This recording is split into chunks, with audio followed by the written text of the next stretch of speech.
I'll destroy Iran, turn it to dust.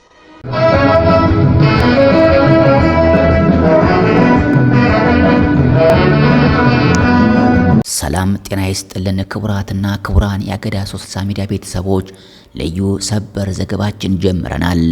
ኢራንን ዶጋመንድ አደርጋታለሁ፣ የትራምፕ አስደንጋጭ ዛቻና የመካከለኛው ምስራቅ የጦርነት ዳመና።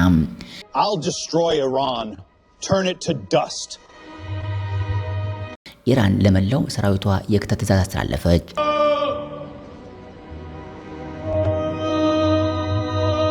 በመካከለኛው ምስራቅ የታሪክ መገለባበጥ ቱርክ ለኢራን ወታደራዊ ድጋፍ እንደምትሰጥ ታሳውቅ በኔቶ ውስጥ ከፍተኛ ድንጋጤ ተፈጥሯል። ዓለም ወዴት እየተጓዘች ነው? የተወደዳችሁ ቻናላችን ቤተሰቦች አብራችሁ ስትቆዩ እነዚህና ሌሎች መረጃዎችን ታደምጣላችሁ። ሰናይ ጊዜን ተመኘን።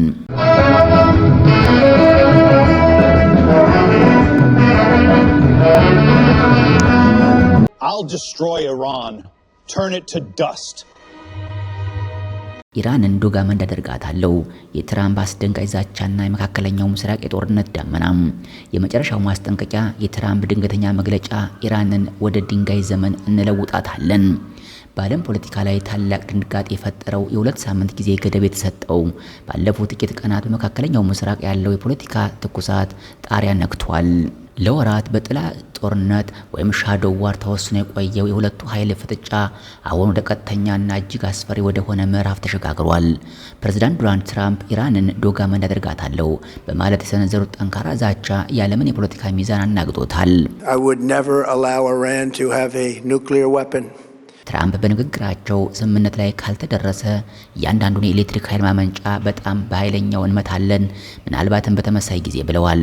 ፕሬዝዳንቱ የሰጡት የሁለት ወይም 3 ሳምንት ጊዜ ገደብ በዲፕሎማሲው ዓለም እጅግ አጭርና አስፈሪ የሚባል ነው። ይህም የሚያሳየው ቀይ መስመር መኖሩን ነው። ኢራን የኒውክሌር ቦምብ ለመስራት የሚያስችላትን የዩራኒየም ማበልጸጊያ መጠን ወደ 90% አሳድጋለች የሚል የደህንነት መረጃ ለአሜሪካ ደርሷል ሊሆን ይችላል። ሌላኛው ደግሞ ቅድመ ጥንቃቄ በኢራን በኩል ሊሰነዘር የታሰበውን ጥቃት አስቀድሞ ለመከላከል የታቀደ ስትራቴጂ ሊሆን ይችላል ተብሎ ይታሰባል። ወታደራዊ ተንታኞች ትራምፕ በገለጹት የጊዜ ገደብ ውስጥ እርምጃ የሚወስድ ከሆነ የሚከተሉት 3 ዋና ክስተቶች ሊታዩ እንደሚችሉ ይገመታል። አንደኛው የቀዶ ጥገና ጥቃት፣ የአሜሪካና የእስራኤል አየር ኃይሎች የኢራንን የኒውክሌር ማበልጸጊያ ጣቢያዎች እንደ ናታንዝ ያሉ እና የሚሳኤል ማከማቻዎችን ብቻ ነጥሎ መምታት። ሁለተኛ የሳይበር ጦርነት፣ የሀገሪቱን የኃይል አቅርቦትና ወታደራዊ መገናኛ አውታሮችን በቴክኖሎጂ ሽባ ማድረግ። ሶስተኛው ደግሞ ክልላዊ ትርምስ፣ እስራኤል፣ ሳውዲ አረቢያና የባህረ ሰላጤው ሀገራት በቀጥታም ሆነ በተዘዋዋሪ የጦርነቱ ሰለባ በመሆን እድላቸው ሰፊ ነው። የዶጋመንድ ስትራቴጂ ሚስጥር፣ ትራምፕ ይህን መሰል ጠንካራ ቃል የተጠቀሙት በ2 ወይም ሳምንት ቀን እንደሆነ ይገመታል። አንደኛው የኢራንን የኒውክሌር ተቋማት ሙሉ በሙሉ ማውደም ሲሆን፣ ሁለተኛው ደግሞ ማዳም ቲዮሪ የተባለውን የፖለቲካ ስልት በመጠቀም ጠላት ትራምፕ ምን ሊያደርግ እንደሚችል አይታወቅም በሚል ስጋት እንዲሸበርና እጅ እንዲሰጥ ለማድረግ ነው። በተጨማሪም በሚቀጥሉት ሳምንታት የሚለው መግለጫ አሜሪካ እንደ ቢ52 ቦምብ ጣይ አውሮፕላኖች ያሉ ስትራቴጂያዊ ጦር መሳሪያዎቿን ወደ ቀጠናውን ለማስጠጋት የምትጠቀምበት ጊዜ እንደመሆንም ይታመናል። ዋነኛ የጥቃት ኢላማዎችና የሆርሙዝ ሰርጥ ስጋት፣ ግጭቱ ወደ ብረት ጦርነት ካመራ ጥቃቱ በሚከተሉ ተቋማት ላይ ያነጣጠረ ተብሎ ይጠበቃል። የኒውክሌር ጣቢያዎች፣ የኢራን የኒውክሌር ህልም ማክሸፊያ ማዕከል፣ የአብዮታዊ ዘብ ማዕከላት፣ የወታደራዊ አቋሟ የጀርባ አጥንት የሆኑ የጦር ሰፈሮች፣ የኢኮኖሚ መሰረቶች፣ የነዳጅ ጣቢያዎችና የወደብ ተርሚናሎች። በሌላ በኩል አሜሪካ የሆርሙዝ ሰርጥ ክፍት ሆኖ እንዲቆይ ማድረግ እንደ ትልቅ ቀይ መስመር ትመለከታለች። በባህሬን የሚገኘው የአሜሪካ 5ኛ የባህር ኃይል ክፍለ ጦር 5 ፍሊት ዝግጅቱን አጠናክሯል። ኢራን ሲሰርጡን ለመዝጋት ከሞከረች ዓለም አቀፍ ጥምረት ኃይሎች የኢራንን የባህር ኃይል ሙሉ በሙሉ ለማውደም እርምጃ ሊወስዱ ይችላሉ። ይህ የትራምፕ መግለጫ ለእስራኤል ትልቅ አረንጓዴ መብራት ወይም የልብ ብርታት ሰጥቷል። ሆኖም ኢራን በአካባቢ ባሉት ሀገራት ታጣቂዎች ሂዝቦላ፣ ሁቲና የሚሊሻ ኃይሎች አማካይነት የአጸፋ ጥቃት ልትሰነዝር እንደምትችል ሁኔታው የነዳጅ ዋጋን ሊያናጋና ዓለምን ወደ ማይፈልግ ቀውስ ሊያከትል ይችላል።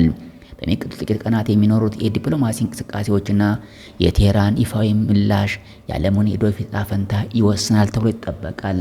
Victories like few people have ever seen before. Tonight, Iran's navy is gone. Their air force is in ruins. Their leaders, most of them terrorist regime they led are now dead. Their command and control of the Islamic Revolutionary Guard Corps is being decimated as we speak.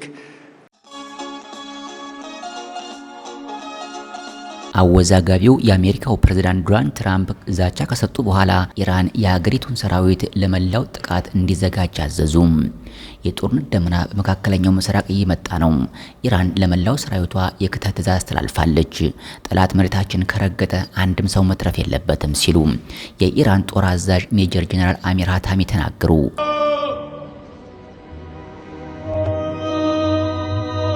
በመካከለኛው ምስራቅ ያለው ውጥረት ካንገት በላይ የሆነ መጥቷል።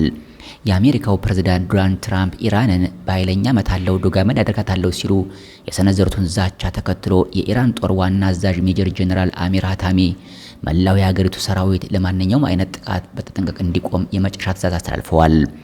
የክተት አዋጁና የሜጀር ጀነራሉ መልእክት የጦር አዛዡ ከምድር ከአየርና ከባህር መከላከያ አመራሮች ጋር ባደረጉት አስቸኳይ ስብሰባ ሁኔታው ከቃላት ጦርነት ወደ ተግባራዊ ግጭት መሸጋገሩን አመላክተዋል።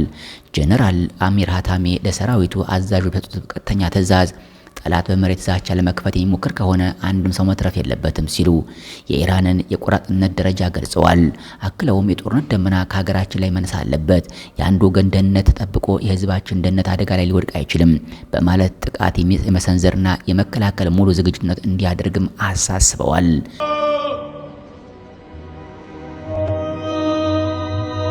ኢራን ለትራምፕ የሰጠችው ባለ 3 ዘርፍ ምላሽ አሜሪካ እግረኛ ሰራዊቷን ወደ ኢራን ደሴቶች ልታስተማራ ትችላለች የሚለው ስጋት በተናፈሰበት በዚህ ወቅት ቴሄራን 3 ገዳይ ስልቶችን ነድፋለች። አንደኛ የሚሳኤልና የድሮን ጥቃት። የሀገሪቱ የረጅም ርቀት ሚሳኤሎችና የድሮን ጥቃቶች ኃይሎች ኢላማቸውን ጠብቀው እንዲቆሙ ተደርጓል። ሁለተኛ የሆርሙዝ ሰርጥ ስጋት። ጥቃት ከተሰነዘረ የዓለም የነዳጅ ንግድ የደም ስር የሆነውን የሆርሙዝ ሰርጥን በመዝጋት የዓለምን ኢኮኖሚ ለማናጋት ፈንጭ ሰጣለች። በመጨረሻ ደግሞ የተላላኪ ኃይሎች ቅንጅት። በየመን በሊባኖስና በኢራቅ ያሉ አጋሮች ታጣቂዎች በአካባቢው በሚገኙ የአሜሪካ ጦር ሰፈሮች ላይ ጥቃት ለመሰንዘር ዝግጁ እንዲሆን ምልክት ተላልፏል።